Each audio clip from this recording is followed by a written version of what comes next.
Bismillahirrahmanirrahim. Assalamualaikum warahmatullahi wabarakatuh. Arday ku soo dhawaada qaybtii aan ugu magac darnay ku baro speaking-ka. Qaybtan hadduu Ilaahay ka raali noqdo waxaan ku soo qaadanaynaa conversationadaas oo noqon doonaan ciwaano kala duwan. Conversationna waxaa la wada sheekaysi. Conversationka maanta aan ku bilaabi doono waxa waaye conversation about job interview. Conversation ku saabsan wareysi shaqo. Conversationka wuxuu u dhaxeeyaa Jane iyo Robert. Jane oo ah qof shaqo doonanayo iyo Robert oo ah milkiilaha company-ga. Labadaas qof ayaa sheekaysan doonaan.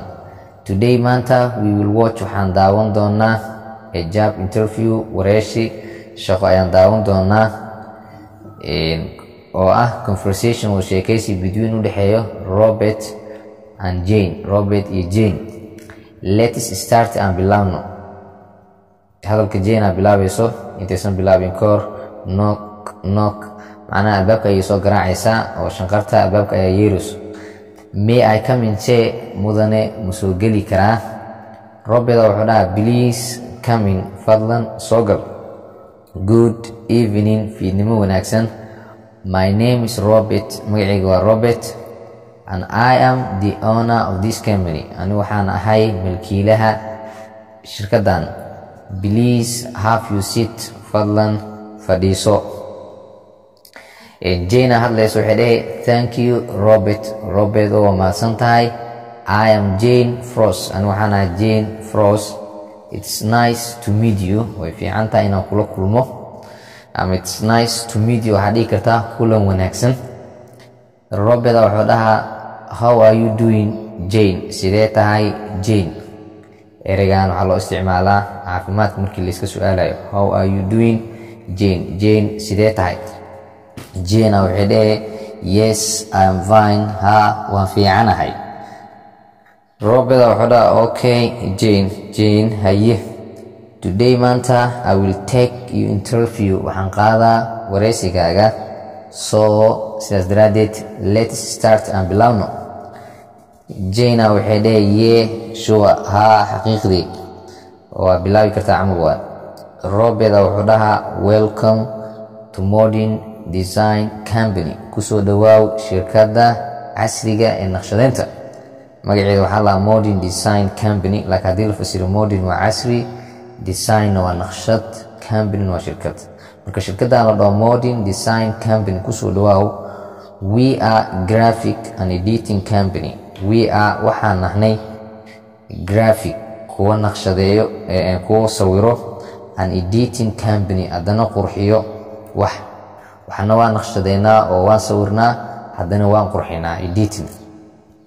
And we are looking for waxaan raadinaynaa a designer naqshadeeye in our company shirkadeena. qof wax u naqshadeeya shirkadeena ayaa raadinoonaa. Jane waxay dhahay oh great halla fiicana. waad ereyga great fiicnaan ugu jirtaa ama wixii beela ah ayay ugu jirtaa. laakiin great laba macno leeyahay, fiicnaanta ama weynaanta. shayga great shayga weyn waa u isticmaali kartaa, shayga beelada oo fiicanne great waa u isticmaali kartaa. Robert wuxuu dhahaa so sidaa daraadeed are you fresher? waxaa tahay qof cusub. qofka shaqada ku cusubaa waxaa la fresher ama meel ku cusub fresher la. Jane waxay dhahay no maya actually dhab ahaantii aniga worked in waxaan kasoo shaqeeyey a marketing company, shirkad suuqgeyn ayaan kasoo shaqeeyey. And now hadda I'm looking for haddana waxaan raadinaa a better opportunity, fursad ka fiican. fursaddii hore fursad ka fiican ayaan raadinaa. Robert wuxuu dhahaa nice waa fiican tahay. Can I have your resume? ma heli karaa codsigaaga? resume waxaa la warqadda codsiga waad kusoo codsanaysa shirkadda oo siifaha la socoto xogtaada iyo waxyaabaha ay ku qorqoran yihiin. Jane waxay dhahay sure ha here you go fatana here you go Robert wuxuu dhahaa okay Jane haye. Now hadda tell me ii sheeg a little about yourself. wax yaroo ku saabsan noloshaada ii sheeg. Jane waxay dhahay aniga went to waxaan aaday the University of California, jaamacadda California. aadidan hadda gelida ugu jirtaa. Marka waxaa dhahay I aniga went to waxaan galay University of California, jaamacadda California, and majored waxaan ku takhasusay in graphic design, naqshada sawirada ayaan ku takhasusay. And I aniga started my career waxaana bilaabay xirfadeeda oo aan ka bilaabay at a marketing company, shirkad suuqgeyn. I aniga worked there halkaas ayaan ka shaqeeyay about qiyaastii 2 years 2 sano. ereyga about marna wax ku saabsan waaye marna qiyaastii loo isticmaalaa 2 years 2 sano. Now hadda I aniga want waxaa rabaa to work inaan ka shaqeeyo in a progressive company, shirkad horumarsan oo weliba horumarkeeda soconayo oo shirkad weyn ah, with more creative members, taasoo ay joogaan ama ay ka shaqeeyaan shaqaalo badan oo hal abuur leh. Creative hal abuur alla Robeda wuxuu dhahaa oh nice alla fiicana. We anaga have waxaan haysanaa a lot of creative departments, waaxa badan oo hal abuur ah, waaxa badan wax lagu abuuro oo wax lagu soo saaro, and designers iyo naqshadeeyaal badan ayaan leenahay.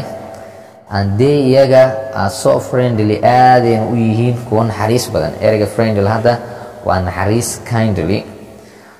Hope you will like that, inaad taas jeclaan doontid ayaan ku rajeynaa. Jena waxay dhahay that's a great, taasi waa mid fiican. I would like waan jeclaan lahay to work with them, inaan la shaqeeyo iyaga, to share my creativity, saan ula wadaago hal abuurnimadeeda, and learn from others, aan kuwa kalena wax ka barto. Robeda wuxuu dhahaa so sida daraadeed you are a good learner, waxaa tahay qof fiicanoo wax baranayo. And this work place, meeshaan shaqada is so friendly, aad ayay u fiican tahay, and comfortable, una tahay mid raaxo badan. Marka labaad waa ereyga friendly, meel fiican laga dhigaa, meel naxariis badan. Place ma naxariis ma noqon kara, laakiin meel fiican ayuu noqonaa. So friendly waa meel aad u naxariis, dadkeedu u naxariis badan yihiin, ama meel aad u fiican. And comfortable haddana raaxo badan, oo intaa shaqaynaysidna waa raaxaysanaya oo wax dhiba ma arkaysid. Jena waxay dhahay yes ha I'm so excited, and aadaan u daneynaa ama u xiiseynaa. ereyga excited xamaasadna waa laaya. Robeda wuxuu dhahaa okay Jane haye, now tell me, hadda ii sheeg, what is your strength, waa maxay waxyaaba aad ku xoogan tahay ama awood aad ku leedahay. qof walbo bini aadana meel ayuu xoog ama awood uu ku leeyahay. Jena waxay dhahaysaa I aniga believe waxaan rumaysanahay my strongest trait, sifadeeda ugu xoogan is inay tahay my attention, dareenkeyga to detail, aan ku faahfaahinayo waxyaaba u baahan faahfaahinta. And I aniga have always been, had jeer waxaan ahay a great team player, ciyaaryaan fiican oo koox u ciyaaro. I am good at, ani waxaan ku fiicanahay keeping, ilaalinta a team together, kooxda si wada jira la iskugu ilaaliyo oo kala tegidda laga ilaaliyo. And producing, soo saaridda quality work, shaqo tayo leh in a team environment, kooxdaas meesha ay ku shaqaynayso ama kooxdaas horumarkeeda. Environment waxaa la deegaan, laakiin hadda jirtaan waxaa loola jeedaa developmentiga kooxdaas. Robeda wuxuu dhahay great hagaag, soo sidaa daraadeed where do you see yourself, halkee naftaada ku arki doontaa in next 5 years, 5 sano, naftaada hagee ku arki doontaa 5 sano xigto.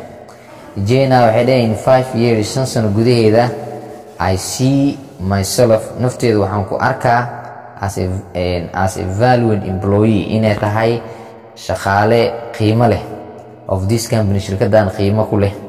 And I aniga want waxaa rabaa to be, inaan noqdo an expert, khabiir at my position, booskeyga inaan ku noqdo oo meeshaan companiga ka joogo.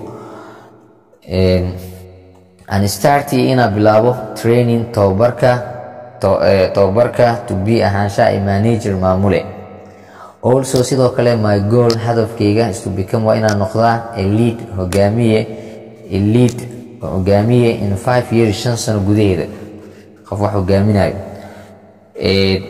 Although inkastoo not everyone gets, oonan helaynin qof kaste promoted dalacaad to this level oo heerkan loo dalaco.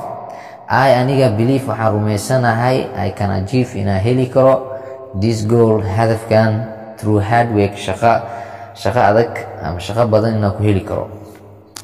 Robert wuxuu dhahaa what does success mean to you? Maxay kula tahay macna ahaan guul? Jane waxay dhahay success guusha means macnaheedu waxa waaye to achieve a goal inaad gaartid hadaf. To achieve inaad gaaro a goal hadaf.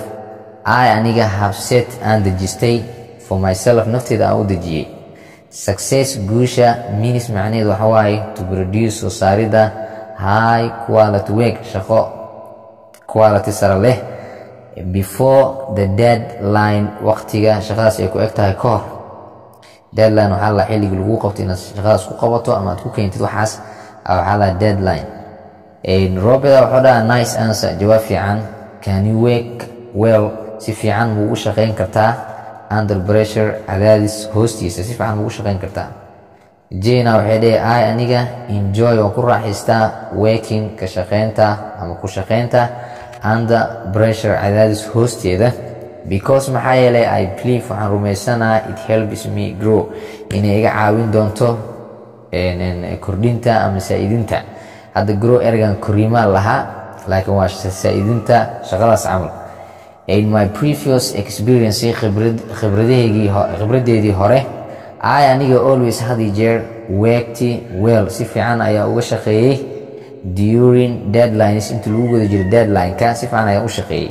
And aniga always had jeer learned waan bartay how to work si looga shaqeeyo more efficiently, in badan oo ku filnaansho ah afterwards intaas kadib cadaadiskaas iyo waxyaabahaas. Robert wuxuu dhahaa soo sidaa daraadeed how do you make sida u sameysaa important decisions go'aamada muhiimka ah. Jane waxay leedahay aniga gather waan soo aruurinaa all information dhammaan warbixinta I can find heli karo and based on waan ku saleynaa the information warbixinta ayaan ku saleynaa waxaan soo aruursaday. I will come waxaan la imaan doonaa markaas to the best decision go'aanka ugu fiican I can aan awoodo. If I know haddii aan ogahay co-worker qof ila shaqeeyo oo ma shaqada hay camal hayo was in a similar situation inuu ku jiray xaalad ila mid ah aniga wouldn't hesitate kama gaabiyo to find out helida the results natiijada to make sure saan u hubiyo my decision go'aankayga is the best one inuu yahay mid ugu fiican. Robert wuxuu dhahaa okay Jane haye interview done wareysigii wuu dhacay. Do you have any question for me? Aniga miyay haysaa wax su'aala? Jane waxay dhahay no maya, I think waxaan umaleynaa I have inaa haysto a pretty good understanding fahan fiican inaan ka haysto of the job shaqada. aniga believe waxaan rumaysanahay that I can handle aniga can handle it with ease, si fudud inaan u maareyn karo. Handle with waa maareynta. And aniga hope waxaan rajeynaa to have inaan heli doono the opportunity fursad to work for you adiga aan kugula shaqeynayo. Robert wuxuu dhahay yeah I hope so, I hope so, saasaan rajeynaa. Nice meeting you Jane kulan wanaagsan. Thank you for coming oo ku mahadsantahay imaanshahaaga. Jane waxay dhahay nice meeting you too, sidoo kale kulan wanaagsan. And thank you so much, aadan u mahadsantahay. End of the interview, gabagabada interviewga. Important tipska marka waxyaabaha ugu muhiimsan oo tala ahaana inta lagu guda jiro interview. Introduce yourself first, waa marka koowaad inaad barto naftaada. Speak clearly, inaad u hadasho si fasiix ah oo nadiif ah. B, inaad ahaato polite, mid akhlaaq leh. B, inaad ahaato confident, mid kalsooni leh. B, inaad ahaato optimistic, mid ka hadlo positive. And do not forget hana iloowin to wear inaad xiratid nice and clean dress, dhar fiican oo haddana nadiif ah. Thanks for watching oo ku mahadsantahay daawashadaada. Do not forget to subscribe, inaad subscribe dhahdane ha iloowin.